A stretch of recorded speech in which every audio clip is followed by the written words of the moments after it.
ಓಂ ಶ್ರೀ ಗುರುಭ್ಯೋ ನಮಃ. ಓಂ ಶ್ರೀ ಮಹಾಗಣಪತಯೇ ನಮಃ. ಓಂ ಶ್ರೀ ಮಾತ್ರೇ ನಮಃ. ಆದಿತ್ಯಾಯ ಚ ಸೋಮಾಯ ಮಂಗಳಾಯ ಬುಧಾಯ ಚ ಗುರು ಶುಕ್ರ ಶನಿಭ್ಯಶ್ಚ ರಾಹವೇ ಕೇತವೇ ನಮಃ. ಪ್ರಿಯಂಗು ಕಲಿಕಾ ಶ್ಯಾಮಂ ರೂಪೇಣ ಪ್ರತಿಮಂ ಬುಧಂ ಸೌಮ್ಯಂ ಸತ್ವಗುಣೋಪೇತಂ ತಂ ಬುಧಂ ಪ್ರಣಮಾಮ್ಯಹಂ. ಅಖಂಡ ವಿಶ್ವ ಸಮಸ್ತ ಕನ್ನಡ ವೀಕ್ಷಕ ಬಂಧುಗಳಲ್ಲಿ ಕಾಕರ್ಲ ಪ್ರಕಾಶ್ ಆದ ನಾನು ಅಂತರಾಳದಿಂದ ವಂದನೆಗಳನ್ನು ಸಮರ್ಪಿಸುತ್ತಾ, ಇಂದು ಕ್ರೋಧಿನಾಮ ಸಂವತ್ಸರ 2024-25ರಲ್ಲಿ ಕನ್ಯಾ ರಾಶಿಯವರ ಫಲಾಫಲಗಳನ್ನು ಲಘುವಾಗಿ ತಿಳಿಸುವುದಕ್ಕೆ ನಿಮ್ಮ ಮುಂದೆ ಬಂದಿದ್ದೀನಿ. ಭಚಕ್ರದಲ್ಲಿ 6ನೇ ರಾಶಿಯೇ ಕನ್ಯಾ ರಾಶಿ. ಈ ರಾಶಿಯ ಅಧಿಪತಿ ಬುಧ ಭಗವಾನರು. ಈ ರಾಶಿಯ ಚಿಹ್ನೆ ಒಂದು ಸುಂದರವಾದ ಕನ್ಯೆ. ಉತ್ತರ ನಕ್ಷತ್ರ 2, 3, 4 ಪಾದಗಳು, ಹಸ್ತ ನಕ್ಷತ್ರ 1, 2, 3, 4 ಪಾದಗಳು, ಚಿತ್ತ ನಕ್ಷತ್ರ 1, 2 ಪಾದಗಳಲ್ಲಿ ಜನಿಸಿದವರು ಕನ್ಯಾ ರಾಶಿಯವರಾಗಿರುತ್ತಾರೆ. ಹಾಗೆ ಟೋ, ಪಾ, ಪಿ, ಪೂ, ಶಂ, ಣ, ಠ, ಪೇ, ಪೋ ಅಕ್ಷರಗಳು ನಿಮ್ಮ ಹೆಸರಿನ ಪ್ರಥಮ ಅಕ್ಷರವಾಗಿ ಬಂದಿರವರು ಕನ್ಯಾ ರಾಶಿಯವರಾಗಿರುತ್ತಾರೆ.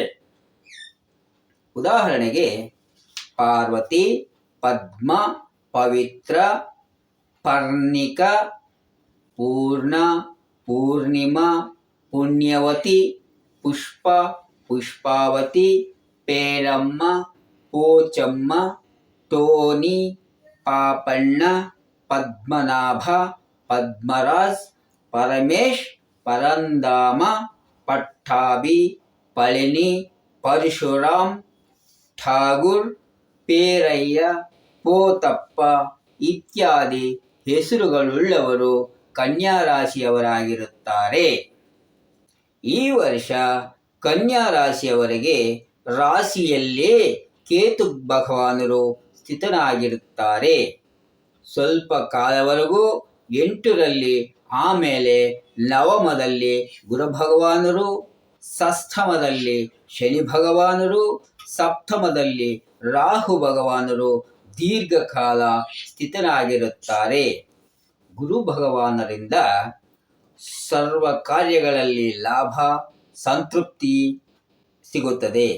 ಈ ರಾಶಿಯವರಿಗೆ ಸಮಾಜದಲ್ಲಿ ಗೌರವ, ಧನಾಭಿವೃದ್ಧಿ, ಅಸಂಪೂರ್ಣವಾಗಿ ನಿಂತಿರುವ ಕೆಲಸಗಳು ಪೂರ್ಣಗೊಳ್ಳುತ್ತವೆ. ರಾಜಕೀಯ ವರ್ಗದವರಿಗೆ ಶನಿ ಭಗವಾನರ ಬಲದಿಂದ ರಾಜಕೀಯ ಅಭಿವೃದ್ಧಿ ಇರುತ್ತದೆ. ಅವಸರಕ್ಕೆ ಸಮಯಾನುಕೂಲವಾಗಿ ವ್ಯವಹರಿಸುವುದರಿಂದ ರಾಜಕೀಯ ಪಕ್ಷದಲ್ಲಿ ನಿಮಗೆ ಪ್ರತ್ಯೇಕವಾಗಿ ಗುರುತಿಸಿಕೊಳ್ಳುವ ಅವಕಾಶ ಬರುತ್ತದೆ. ಸ್ಥಿರಾಸ್ತಿಗೆ ಸಂಬಂಧಿಸಿದ ತಕರಾರುಗಳು ಪರಿಷ್ಕೃತವಾಗುತ್ತೆ. ನೂತನ ಗೃಹ ಸಂಬಂಧ ವಿಷಯಗಳಲ್ಲಿ ಆಸಕ್ತಿ ಹೊಂದಿರುತ್ತೀರಾ. ಆಕಸ್ಮಿಕ ಧನಲಾಭದಿಂದ ಸಂತೋಷ ಉಂಟಾಗುತ್ತದೆ. ಬಂಧು ಮಿತ್ರರ ಜೊತೆ ಸಂತೋಷದ ಕಾರ್ಯಕ್ರಮಗಳಲ್ಲಿ ಭಾಗವಹಿಸುವುದು, ದೈವ ದರ್ಶನ ಮಾಡಿಕೊಳ್ಳುವುದು, ಶ್ರದ್ಧೆ ಭಕ್ತಿ ಹೆಚ್ಚಾಗುವುದು, ಕುಟುಂಬ ಸೌಖ್ಯ ಹೆಚ್ಚಾಗುವುದು, ಶತ್ರು ಬಾಧೆ ದೂರವಾಗುವುದು, ದೀರ್ಘಕಾಲ ಸಮಸ್ಯೆಗಳು ದೂರವಾಗುವುದು, ವ್ಯಾಪಾರ ರಂಗದಲ್ಲಿರುವವರಿಗೆ ಲಾಭಗಳು ಬರುವುದು. ಇನ್ನು ಕೆಲವೇನೆಂದರೆ ಬಂಧು ಮಿತ್ರರ ಸಹಕಾರ ನಿಧಾನವಾಗಿ ಲಭಿಸುವುದು. ರಾಶಿಯಲ್ಲೇ ಕೇತು ಸ್ಥಿತನಾಗಿರುವುದರಿಂದ ಆರೋಗ್ಯ ವಿಷಯದಲ್ಲಿ ಜಾಗ್ರತೆ ವಹಿಸುವುದು ಒಳ್ಳೆಯದು. ಕುಟುಂಬ ವಿಭೇದಗಳಿಗೆ, ಜಗಳಗಳಿಗೆ ತಾಳ್ಮೆ ವಹಿಸಿ ದೂರವಿರುವುದು ಉತ್ತಮ. ಉದ್ಯೋಗಸ್ಥರಿಗೆ ಪ್ರಮೋಷನ್ ಬಂದಂಗೆ ಬಂದು ಕೈ ಬಿಟ್ಟು ಹೋಗುತ್ತವೆ. ಸ್ವಲ್ಪ ಸಂಪತ್ತು ನಷ್ಟವಾಗುವ ಸಂದರ್ಭ ಕಂಡುಬರುತ್ತದೆ. ದುಡ್ಡಿನ ವಿಷಯ ವ್ಯವಹಾರಗಳಲ್ಲಿ ಹುಷಾರಾಗಿರಬೇಕು. ವೈವಾಹಿಕ ಜೀವನದಲ್ಲಿ ತೊಂದರೆ ಆಗಬಹುದು. ಕಳತ್ರರ ಆರೋಗ್ಯ ವಿಷಯದಲ್ಲಿ ಜಾಗ್ರತೆ ವಹಿಸಬೇಕು. ಆದ್ದರಿಂದ ಈ ಥರ ಕನ್ಯಾ ರಾಶಿಯವರಿಗೆ ಈ ವರ್ಷ ಶುಭಾಶುಭ ಫಲಗಳಿಂದ ಕೂಡಿಕೊಳ್ಳಿರುತ್ತದೆ. ಆದ್ದರಿಂದ ಈ ವರ್ಷ ಕನ್ಯಾ ರಾಶಿಯವರು ಹನುಮಾನ್ ಚಾಲೀಸ ಪಠಿಸಬೇಕು, ದುರ್ಗಾರಾಧನೆ ಮಾಡುವುದು, ಪ್ರತಿ ಶುಕ್ಲ ಚತುರ್ದಶಿಯಂದು ವಿನಾಯಕನಿಗೆ ಗರಿಕೆ ಹಾರವನ್ನು ಹಾಕಿ ಕಡುಬುಗಳನ್ನು ನೈವೇದ್ಯವಾಗಿ ಸಮರ್ಪಿಸತಕ್ಕದ್ದು. ಇಲ್ಲಿಯವರೆಗೆ ಹೇಳಿರುವ ಕನ್ಯಾ ರಾಶಿಯ ಫಲಗಳು ಕನ್ಯಾ ರಾಶಿಯ ಮೇಲೆ ಗೋಚಾರ ಫಲಗಳನ್ನು ಆಧರಿಸಿ ಹೇಳಲಾಗಿದೆ. ಇನ್ನು ಅವರವರ ಕನ್ಯಾ ರಾಶಿಯ ಫಲಗಳನ್ನು ಸಂಪೂರ್ಣವಾಗಿ ತಿಳಿಯಬೇಕಾದರೆ ಅವರವರ ವೈಯಕ್ತಿಕ ಜಾತಕ ಕುಂಡಲಿಯ ಮೇಲೆ ಆಧಾರಪಟ್ಟಿರುತ್ತದೆ. ಕನ್ಯಾ ರಾಶಿಯವರು ಜೀವನ ಪೂರ್ತಿ ಆಚರಿಸಬೇಕಾದ ವಿಶೇಷ ಪರಿಹಾರಗಳು ಹಾಗೂ ಮೇಷದಿಂದ ಮೀನ ರಾಶಿಯವರೆಗೂ 12 ರಾಶಿಯವರೆಗೂ ಸಹ ಮಾಡಿಕೊಳ್ಳಬೇಕಾದ ಒಂದು ವಿಶೇಷ ಪರಿಹಾರವನ್ನು ಹೇಳುವುದಕ್ಕೆ ಮುಂಚೆ ನನ್ನದೊಂದು ಸಣ್ಣ ಮನವಿ. ಈ ವಿಡಿಯೋ ನಿಮಗೆ ಇಷ್ಟವಾದರೆ ಲೈಕ್ ಮಾಡಿ, ಕಾಮೆಂಟ್ ಮಾಡಿ, ಸಬ್ಸ್ಕ್ರೈಬ್ ಮಾಡಿ.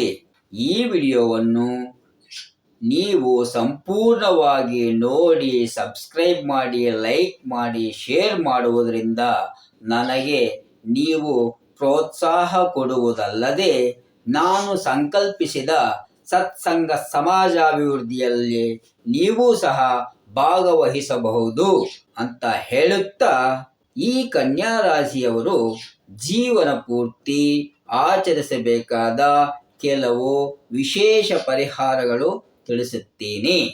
ಪ್ರತಿ ಬುಧವಾರ ಬುಧ ಹೋರೆಯಲ್ಲಿ ಅಂದರೆ 6ರಿಂದ ಬೆಳಿಗ್ಗೆ 6ರಿಂದ 7 ಗಂಟೆಯವರೆಗೆ ಮಧ್ಯದಲ್ಲಿ ವಿಷ್ಣು ಸಹಸ್ರನಾಮ ಪಠಿಸುವುದು, ಆಮೇಲೆ ಬೆಳ್ಳಿ ಉಂಗುರವನ್ನು ಧರಿಸುವುದು, ಹಸಿರು ಬಣ್ಣದ ಕರ್ಚೀಫ್ ಸದಾ ನಿಮ್ಮ ಜೊತೆಯಲ್ಲಿ ಇಟ್ಟುಕೊಳ್ಳುವುದು, ಜೇಬಲ್ಲಾಗಲಿ ಬ್ಯಾಗಲ್ಲಾಗಲಿ ಎಲ್ಲಾದರೂ ಒಂದು ಹಸಿರು ಬಣ್ಣದ ಕರ್ಚೀಫು ನಿಮ್ಮ ಜೊತೆಯಲ್ಲಿ ಇರಬೇಕು.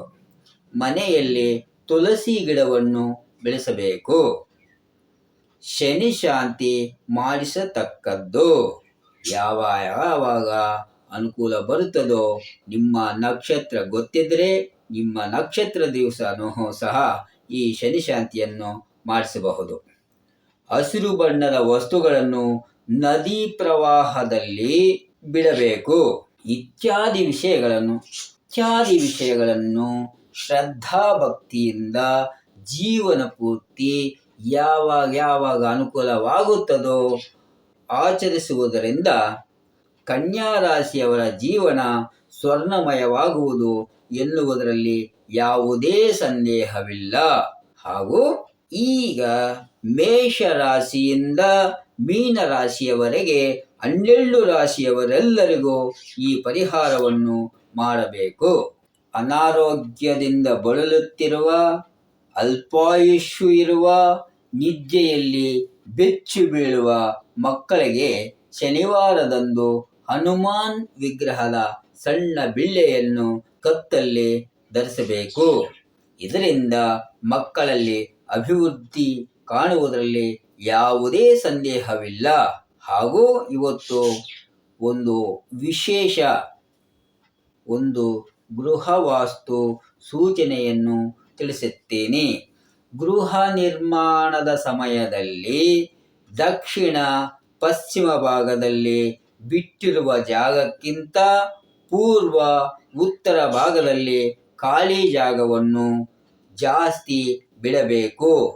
ಇದು ಉತ್ತಮ ಗೃಹ ನಿರ್ಮಾಣ ಸೂತ್ರಗಳಲ್ಲಿ ಒಂದಾಗಿರುತ್ತದೆ ಅಂತ ಹೇಳುತ್ತಾ ಇವತ್ತಿನ ಕಾರ್ಯಕ್ರಮವನ್ನು ಮುಕ್ತಾಯಗೊಳಿಸುತ್ತೇನೆ.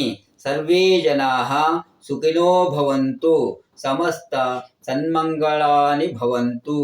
ಓಂ ಸಹನಾ ಭವತು ಸಹನೌ ಭುನಕ್ತು ಸಹ ವೀರ್ಯಂ ಕರವಾವಹೈ ತೇಜಸ್ವಿನಾವಧೀತಮಸ್ತು ಮಾ ವಿದ್ವಿಷಾವಹೈ.